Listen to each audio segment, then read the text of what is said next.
Olá, seja muito bem-vinda ao canal.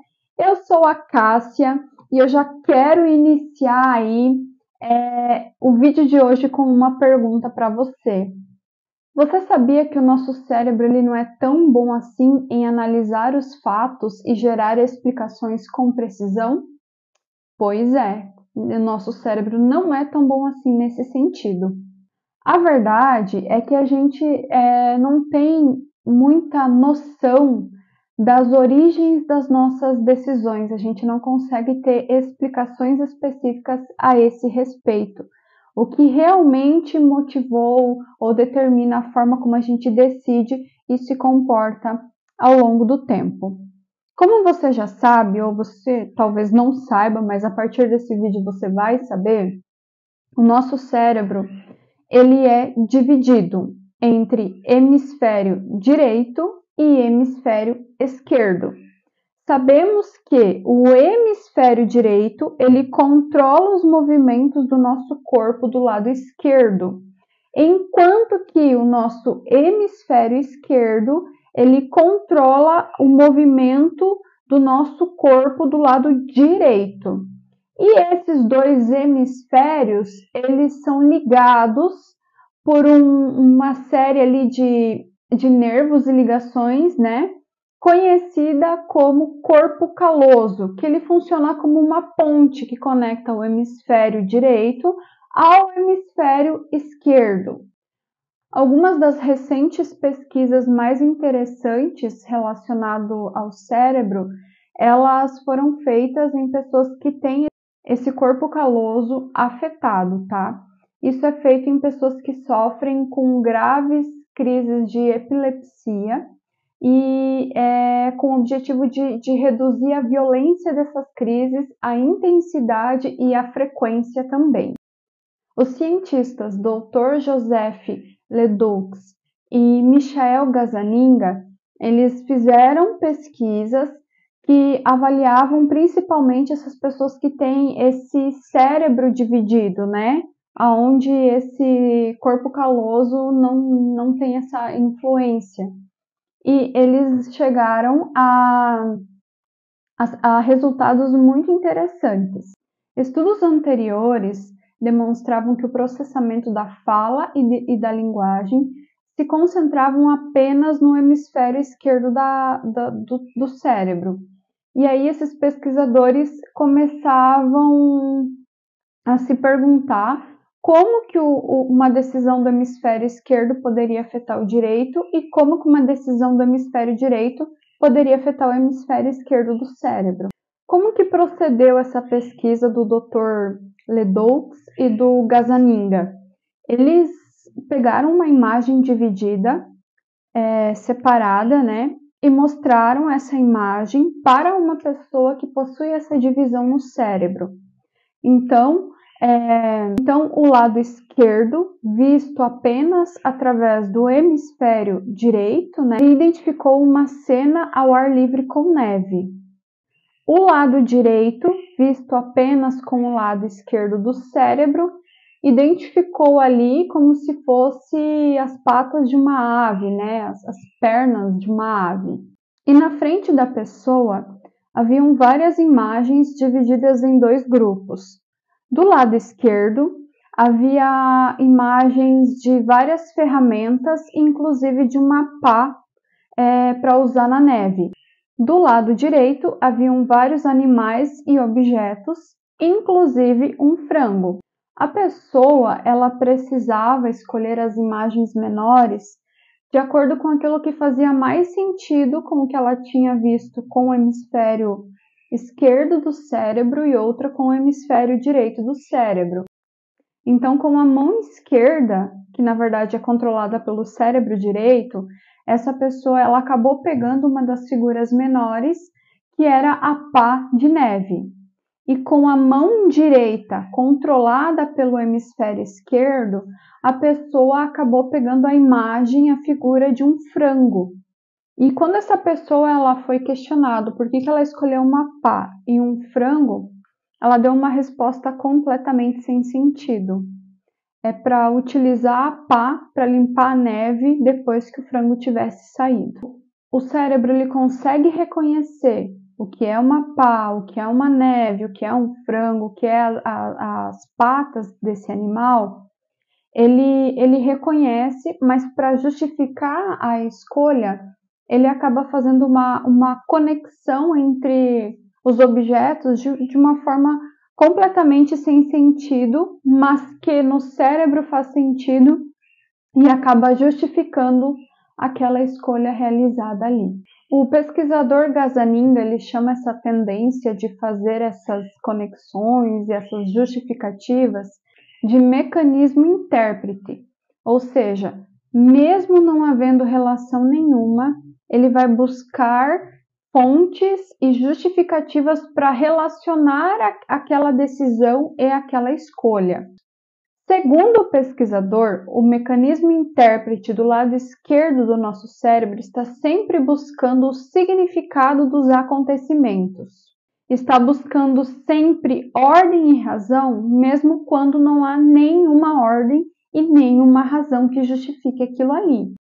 Ele tem a tendência de generalizar a situação, construindo um passado completamente diferente do verdadeiro. E é isso que o nosso cérebro faz.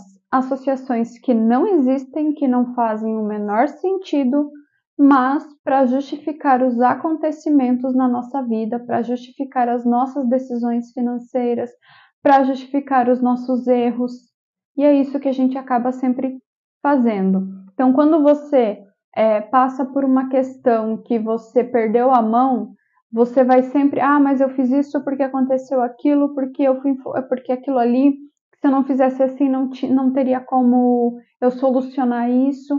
Então você vai estar sempre buscando explicações. Isso é o seu cérebro esquerdo, é o lado intérprete ali, é o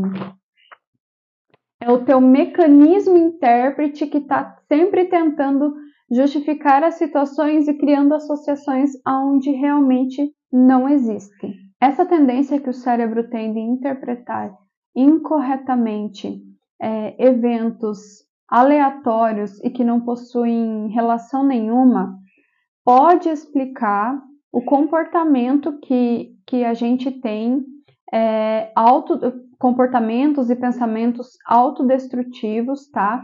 Principalmente quando a gente está falando dos flashpoints financeiros, né? Que eles vão ficar aí como esse registro no nosso inconsciente, no nosso cérebro.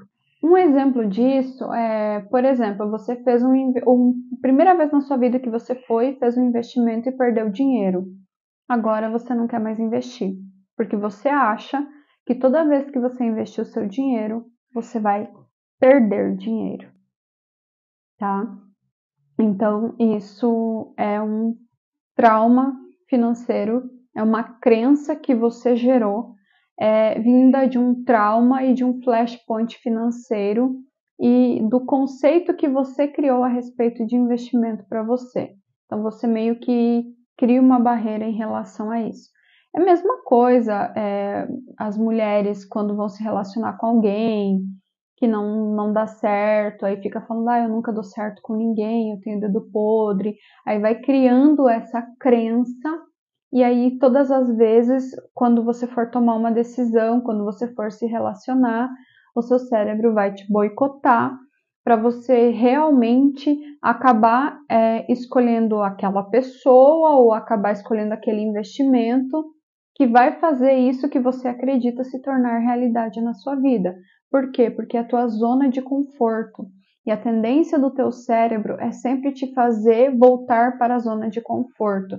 Por isso que você acaba se boicotando, por isso que você cria pensamentos e crenças traumáticas, né? Porque você quer evitar aquilo ali como uma forma de proteção. Por exemplo, aqui, se você cresceu numa família em que seus pais acabavam brigando e discutindo muito sobre dinheiro, e isso acabou gerando um divórcio dos seus pais, então você pode criar aquela questão assim, olha, eu não vou falar sobre dinheiro com o meu cônjuge, porque se eu quiser ficar casada, eu não posso tocar nesse assunto.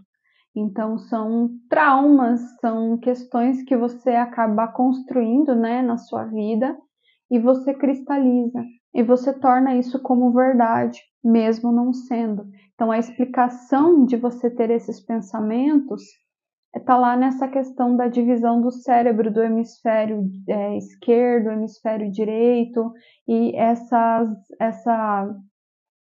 decisões que o teu cérebro, querendo ou não, acaba tentando justificar algo que não faria sentido, mas ele encontra embasamento nessas questões daí que você já viveu.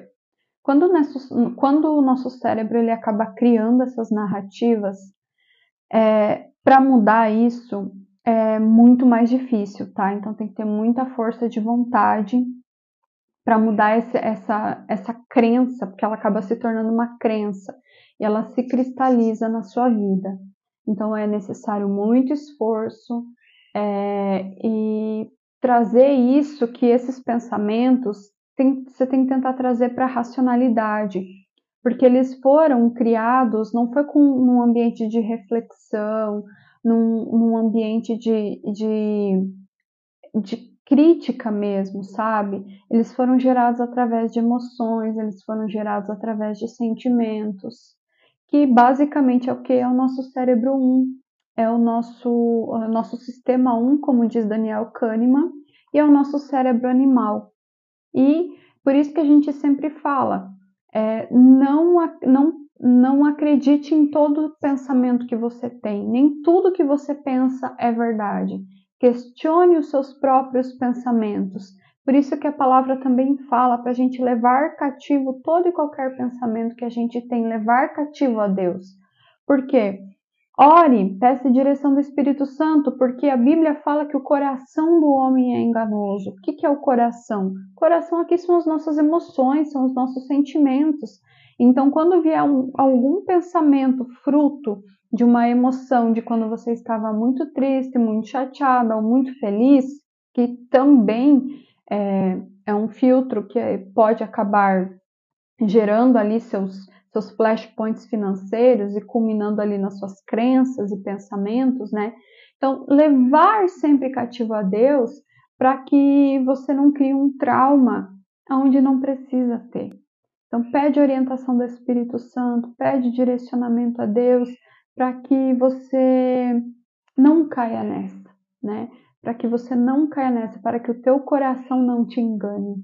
E assim, ó, mesmo que a gente tenha vivenciado mudanças na nossa vida, no momento atual, para os nossos preceitos financeiros nada mudou.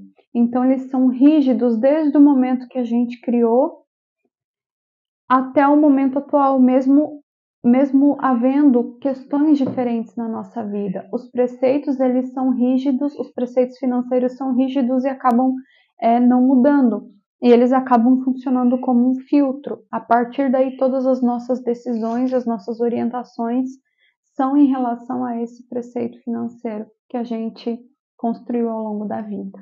E assim, gente, não se sinta culpado, não se sinta vergonha ou raiva de si mesmo. Todo mundo tem os seus preceitos financeiros. A diferença é que até algum certo ponto eles contribuíram sim para a nossa vida, mas depois de um certo ponto eles se tornam nocivos, eles param de fazer sentido realmente para a gente. E acontece que eles ficam muito bem guardados e eles, até certo ponto, eles funcionaram para nós, assim como eles funcionaram para outras pessoas. E a gente acaba recorrendo a eles até mesmo sabendo, né, o quanto eles podem ser nocivos. A gente sabe que tem algo ali que nos prejudica e mesmo assim a gente acaba repetindo, refazendo, reafirmando na nossa vida. A grande questão aqui é que esses preceitos financeiros, muitas vezes, eles são inconscientes e a maior dificuldade que a gente tem é de reconhecer e de entender a existência deles em nós. Isso só reforça a capacidade de controle que eles têm sobre as nossas vidas. Portanto, antes de mudar o teu comportamento, é necessário compreender de forma consciente qual foi o padrão criado ou a história criada pelo teu mecanismo intérprete. Assim, eu me despeço essa semana com mais um vídeo. Espero que você analise melhor as suas situações. Tenha um caderninho para você anotar todos os pensamentos e todas as reflexões que você vai tendo a respeito das suas decisões financeiras. Um beijo e até o próximo vídeo.